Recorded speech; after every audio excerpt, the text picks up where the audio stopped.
আসসালামু আলাইকুম প্রিয় দর্শক, আপনারা জানেন এই সরকারের আমলে যে ঘটনাটা নিয়ে আমি প্রথম বেশ একটা সরকারের একটা সিদ্ধান্তের ব্যাপারে আমি সমালোচনা করেছি, সেটা হচ্ছে যে 6টা সিটি কর্পোরেশনে সরকার যে 6 জন প্রশাসক নিয়োগ করেছেন এবং এই 6 জন প্রশাসকই তার দলের থেকে নিয়োগ করেছেন।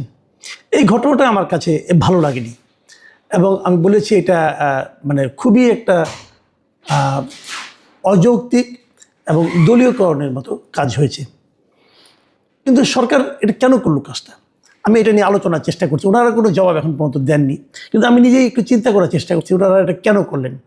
ওনারা তো বলবেন যে নাগরিক সুযোগ সুবিধা, এই যে 6টা সিটি কর্পোরেশনে করলেন, এই 6টা সিটি কর্পোরেশনে মানুষ তো নাগরিক সুযোগ সুবিধা থেকে বঞ্চিত হচ্ছে।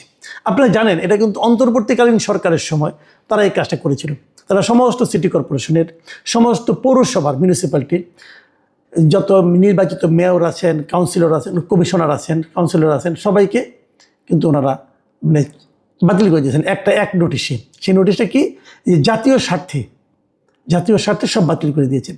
তো জাতীয় স্বার্থে আপনি বাতিল করে দিলেন, কিন্তু বাতিল করার পর মানে ওইখানকার এই যে সিটি কর্পোরেশনে মেয়র হয়, কাউন্সিলর হয় অথবা কমিশনার হয়, যারা হন আর কি, তো ওনাদের তো একটা কাজ আছে, ওনাদের সঙ্গে নাগরিকদের জন্য কিছু কাজ আছে। দেখা যায় যে একজন কাউন্সিলর যিনি হন অথবা একজন কমিশনার যিনি হন, তার কাছে একজন মানে তারা নাগরিকদের প্রায় 14-15টা কাজ করেন নিয়মিতভাবে, নাগরিকদের সাথে তাদের সম্পর্ক। একটা মেয়র যখন হন, মেয়রের কাছে কয়জন লোক যায় কাজের জন্য? যায় না, কিন্তু তারা কিন্তু ওই কাউন্সিলরের কাছে যায়, ওই কমিশনারের কাছে যায়। কীভাবে যায়? যেমন ধরুন আপনার একটা সার্টিফিকেট লাগবে, অথবা আপনার জন্ম নিবন্ধন করতে হবে, অথবা ফ্যামিলিতে কেউ মারা গেছে তার মৃত্যু রেজিস্ট্রেশন করতে হবে। এগুলো কিন্তু মৃত্যু রেজিস্ট্রেশন দরকার পড়ে এই কারণে যে তার যারা ওয়ারিশ আছে সেই ওয়ারিশটা জমি ভাগাভাগি করবে, সেখানে কিন্তু উনি যে মারা গেছেন তার একটা প্রমাণপত্র লাগবে, এটা লাগে। আবার ওয়ারিশান সার্টিফিকেট একটা আছে, খুব গুরুত্বপূর্ণ এটা। একজন লোক মারা গেছেন, তার ওয়ারিশান কে কে, সেই সার্টিফিকেটটা কে দিবে? একজন কাউন্সিলর দিবেন অথবা একজন কমিশনার দিবেন। তো এখন উনি যেটা দেবেন, এখন ওনাকে তো আপনি বাদ দিয়ে দিলেন, স্থানীয় সরকার মন্ত্রণালয় তাদেরকে সব বাদ দিয়ে দিল। এটা অন্তর্বর্তীকালীন সরকার এক আদেশে সবাইকে জাতীয় স্বার্থে, জনস্বার্থে বাদ দিয়ে দিছে। এখন জনস্বার্থে বাদ দিয়ে দিল বুঝলাম, তার মাধ্যমে যে জনগণের স্বার্থ প্রতিনিয়ত লঙ্ঘিত হচ্ছে, জনগণ যে তার কাজগুলি করতে পারছে না, তার জন্য বিকল্প আপনি কী রাখলেন? আপনি বিকল্প রাখলেন হলো গিয়ে বিভিন্ন সরকারি কর্মকর্তাদেরকে ওই সমস্ত পদে আপনি বসালেন, সরকারি কর্মকর্তাদের এক একটা লেভেলে বসালেন। যেমন একদম ধরেন আপনার, আমার বাড়ি যেখানে, আমার বাড়ি ময়মনসিংহের মুক্তাগাছা, ওখানে একটা আছে আপনার পৌরসভা আছে। সেই পৌরসভার যিনি মেয়র, তাকে তো বাদ দিয়ে দিচ্ছেন। এখন মেয়র হয়েছে কি ওখানকার ইওনু মেয়র হয়ে কী করলেন? আমি এর আগের খবর জানি, এর আগে যিনি ইওনু ছিলেন ওনার নানা রকম কর্মকাণ্ডের কাহিনী অলরেডি আমি জেনেছি, কিছু জেনে আমার মাথা খারাপ হয়ে গেছে। নতুন নতুন মার্কেট হচ্ছিল, সেই মার্কেটগুলি সে বিভিন্ন ভাড়ায় টাকা দিয়ে বিপুল অঙ্কের টাকা সেখান থেকে সে লুটপাট করেছেন, করে চলে গেছেন আবার বদ্ধ হইয়া। তো ওই লোকের কিন্তু কোনো জবাবদিহিতা নাই। ওখানে যদি একটা ইলেকটেড লোক থাকতো, একটা স্থানীয় লোক থাকতো, তার কিন্তু একটা জবাবদিহিতা প্রশ্ন, সে এরকম 9-6 করতে পারতো না। করলে কী হতো, সে তাকে এবার আবার ইলেকটেড হতে পারতো না, অথবা জনগণ তাকে ধরতো, সে তো ওই এলাকায় তার বাড়ি। কিন্তু যিনি ইউনো হয়ে গিয়েছেন তার তো কোনো দায়িত্ব নাই, উনি তো কিন্তু বদলে অন্য জায়গায় চলে গেছেন এখন। কিন্তু উনি কত টাকা মেরেছেন তার তদন্ত কে করবে? তো এগুলো কিন্তু হয়েছে। পাশাপাশি যারা কমিশনার ছিল তাদের কি হলো, যে তাদের কাছে যে কাজগুলি ছিল সেই কাজগুলি তো এখন করতে পারে না। এখন এই সমস্ত কাজ করার জন্য হয়তো কোনো না কোনো সরকারি কর্মকর্তাকে দায়িত্ব দেওয়া হয়েছে। ধরা যাক একজন ইঞ্জিনিয়ারকে দায়িত্ব দেওয়া হয়েছে, অথবা থানা শিক্ষা অফিসারকে দায়িত্ব দেওয়া হয়েছে একটা ওয়ার্ডে, আরেক জায়গায় হয়তো থানা পশুপালন কর্মকর্তাকে আরেক জায়গায় দায়িত্ব দেওয়া হয়েছে। তো এখন ওই লোক তো ওই পশুপালন কর্মকর্তা সে হয়তো 2 মাস আগে ওখানে বদলি হয়ে গেছে। তখন উনি কি ওই এলাকার লোকজনকে চেনে? উনি কীভাবে তার নাগরিকত্ব সার্টিফিকেট দিবে? কীভাবে কী দিবে? দিতে তো পারবে না। তখন অনেক সময় এমনও দেখা গেছে, অনেক সঙ্গে মালাপ করে জেনেছি যে কমিশনার নাই, কিন্তু ওই সম্বন্ধে ধারণা পাওয়ার জন্য ওই দায়িত্বপ্রাপ্ত সরকারি কর্মকর্তা ওই কমিশনারকে ফোন করেছে যে ভাই এটা আমি কী করবো। আর উনি তো দিতেও পারেন না, উনি আবার দিবে যে দিয়ে কোন পরে বিপদে পড়ে, তাদের অনেক সময় এরকম হয়েছে। কিন্তু তো আমি যেগুলো বলছিলাম যে এবার যেটা হলো যে আপনি সিটি কর্পোরেশনে 6 জনকে নিয়োগ করলেন, 6 জনের রাজনৈতিক ব্যক্তিত্ব, এটা কোনো দরকার ছিল না, কারণ এগুলোর মেয়াদ শেষ হয়ে গিয়েছিল। মেয়াদ শেষ হয়ে গেলে আপনি নির্বাচন দিয়ে দেন, নির্বাচন দিয়ে দিলে তো হয়ে যেত। নির্বাচন 3 মাস থাকতো। এতদিন যখন 1.5 বছর যখন কোনো প্রশাসক চালালো, তো তারাই চালাইতো আর কয়দিন। ইলেকটেড বডি সব চলে আসতো, ইলেকটেড মানে কাউন্সিলর আসতো, মেয়র আসতো, সমস্যাটা কী ছিল? কিন্তু তা আপনি করলেন না। আপনি বললেন যে নাগরিক সুবিধার কথা চিন্তা করে আমরা সেখানে পলিটিক্যাল ব্যক্তিকে দিলাম। ভালো করছেন, ধরলাম কথার কথা, ভালো হয়েছে। তাহলে এখন কমিশনারদের কী হবে? অথবা কাউন্সিলরদের কী হবে? কাউন্সিলর দিবেন না? ওখানে কি দিবেন? ওটা তো সরকারি লোকজন চালাচ্ছে। তাহলে ওখানেও কি আপনি বিএনপির বিভিন্ন স্থানীয় লোকাল লিডার যারা আছে তাদেরকে দিবেন? তাহলে কি পুরো সিটি কর্পোরেশনটাকে আপনি বিএনপিকরণ করবেন? এটা কি ঠিক হবে? মেয়র আপনি দিলেন যাকে, তার মাধ্যমে কিন্তু নাগরিক সমাজের সমস্যাগুলি সমাধান হবে না রে ভাই। নাগরিকদের সমস্যার সমাধান করতে হলে আপনাকে কাউন্সিলর নিয়োগ করতে হবে। কারণ কাউন্সিলর যদি সরকারি লোককে চালাতে পারেন, সরকারি কর্মকর্তাদের চালাতে পারেন, তাহলে মেয়র পারবেন না কেন? সমাধান একটা, সেটা হলো নির্বাচন দিয়ে দেওয়া। আর যতদিন নির্বাচন না হচ্ছে ততদিন পর্যন্ত আপনি একজন সরকারি কর্মকর্তা, এটা সাধারণত অতিরিক্ত সচিবই সাধারণত এই সমস্ত প্রশাসক হন, তাকে দিয়ে চালান।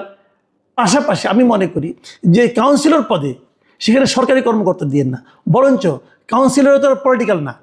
দেখেন, আমরা জানি যে জিনিসটা, মেয়র পদটা এটা কিন্তু রাজনৈতিক প্রতীক দিয়ে নির্বাচন করতে হয়েছে। যেমন আওয়ামী লীগের মেয়র নৌকা প্রতীক আওয়ামী লীগের মেয়র নির্বাচন করেছে, বিএনপির কেউ দাঁড়িয়েছে, সে দাঁড়িয়েছে ধানের শীর্ষে দাঁড়িয়েছে। কিন্তু তো মেয়র নির্বাচনটা হয়েছে দলীয় প্রতীকে, কিন্তু কাউন্সিলর কিন্তু দলীয় প্রতীকে হয় নাই। কাউন্সিলর যারা হয়েছেন তারা নিজস্ব প্রতীকে স্বতন্ত্র হিসেবে তারা করেছেন। তো তাদেরকে আমি অরাজনৈতিক ধরতে পারি। বিশেষ করে বিভিন্ন পৌরসভা যেগুলো আছে, পৌরসভার কাউন্সিলর তো একদমই অরাজনৈতিক। পৌরসভা বিভিন্ন জায়গায় বিএনপির অনেক লোক পৌরসভায় কিন্তু অরাজনৈতিক হিসাবে নির্বাচনে জিতে এসেছে। ওখানে আপনার জামাতের কাউন্সিলর আছে, আবার কোনো পার্টি করে না এমন লোকও আছে। স্থানীয় সরকারের ফরম্যাটটা কিন্তু এরকম। এবং ওই যে উপজেলার যে পরিষদ যেটা আছে সেটাও তো আপনার বাদ দিয়ে দিয়েছেন। উপজেলা পরিষদেও কিন্তু মানে যারা নাকি আপনার ভাইস চেয়ারম্যান বলেন অথবা আপনার মেম্বার বলেন যারা আছে, এরা সবাই কিন্তু একভাবে অরাজনৈতিকভাবে কিন্তু তারা কিন্তু ইলেক্টেড হয়েছে। তাহলে এই লোকগুলিকে আমি মনে করি তাদের দায়িত্বে ফিরিয়ে দেওয়া উচিত। যার যতদিন মেয়াদ আছে তাদের সেই ততদিনের দায়িত্বে ফিরিয়ে দেওয়া উচিত। স্থানীয় সরকার নির্বাচন তো সারা দেশে একদিনে হয় না। যখন নির্বাচনটা হয় তখন তারা যখন মিটিং করে প্রথমবার, তারপর থেকে 5 বছর মেয়াদ থাকে এরকম। অনেকের এমনও আছে যে আপনার অন্তর্বর্তীকালীন সরকারের সেই তুগলকি আদেশের কারণে এমনও দেখা গেছে যে অনেকে মাত্র নির্বাচন হয়ে মাত্র 15 দিন 20 দিন তারা দায়িত্বে ছিল, তারপরে তারা নাই হয়ে গেছে। তো এটা তাদের জন্য তো সামাজিকভাবে একটা বিরাট মানে আপনার বিব্রতকর অবস্থা তারা পড়ে গেছে। কিন্তু কাজেই আমার মতে হলো যে সবগুলো স্থানীয় সরকার নির্বাচন যত দ্রুত আপনি দিবেন তত সারা দেশে একটা মানুষের মধ্যে একটা স্থিতিশীলতা আসবে, মানুষের সমস্যাগুলি দূরীভূত হবে। 18 মাস ধরে বিভিন্ন মানুষের যে কী কষ্ট গিয়েছে, আমার ফ্যামিলিতে এরকম একটা ঘটনা ঘটেছে। আমার শ্বশুরবাড়িতেই আমার এক আত্মীয় মারা গেছেন। এখন তার যে আপনার ওয়ারিশান সার্টিফিকেট এটা আনতে যে কী ভোগান্তি, এটা আমি টের পেয়েছি।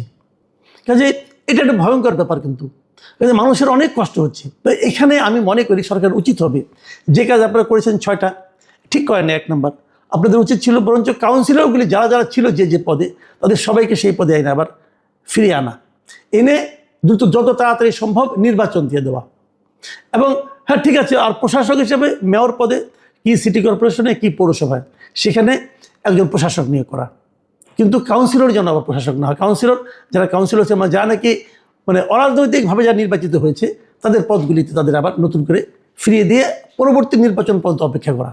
কারণ তারা কিন্তু জনগণ দ্বারা নির্বাচিত, এটা মাথায় রাখতে হবে। কিন্তু জাতীয় নির্বাচন যেভাবে হয়েছে মানে ভোটারবিহীন নির্বাচন, তেমনটা কিন্তু কাউন্সিলরগুলির ক্ষেত্রে হয়নি, এটা আপনার মাথায় রাখবেন। কাজে এভাবে যদি সরকার করেন আমি মনে করি সরকার একটা ভালো কাজ করবেন। স্থানীয় সরকার মন্ত্রণালয়ের দায়িত্বে যিনি আছেন বিএনপির যে মহাসচিব মির্জা ফখরুল ইসলাম আলমগীর, আমি ওনাকে বলবো আপনারা প্রথমত যে কাজটা করেছেন বদনাম করিয়েছেন মানুষের কাছ থেকে, এই কাজটা আপনারা ঠিক করেননি। এটা এখনও সংশোধনের সময় আছে। আর ঢাকা উত্তর দক্ষিণ এগুলিতে মেয়াদও শেষ হয়ে গেছে। আপনার দ্রুত নির্বাচন। আর একদিন আবার আজকে দেখলাম একজন মেয়র বলছেন যে 6 মাসের মধ্যে দায়িত্ব দিয়ে উনি মানে নির্বাচিত লোকজন হাতে দায়িত্ব দিয়ে ওনারা চলে যাবেন। ভাই 6 মাস কেন? আপনাকে 6 মাস থাকারও এখতিয়ার কে দিল?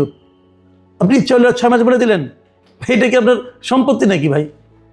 6 মাস থাকা তো আপনার কোনো এখতিয়ার নাই। এটা 3 মাসের মধ্যে নির্বাচন হওয়া উচিত। এবং এই 3 মাসে মানে আপনার বিভিন্ন ওয়ার্ডগুলো নির্বাচিত কাউন্সিলরদের যারা আগে ছিলেন তাদেরকে এই দায়িত্বে আবার নতুন করে বসানো উচিত।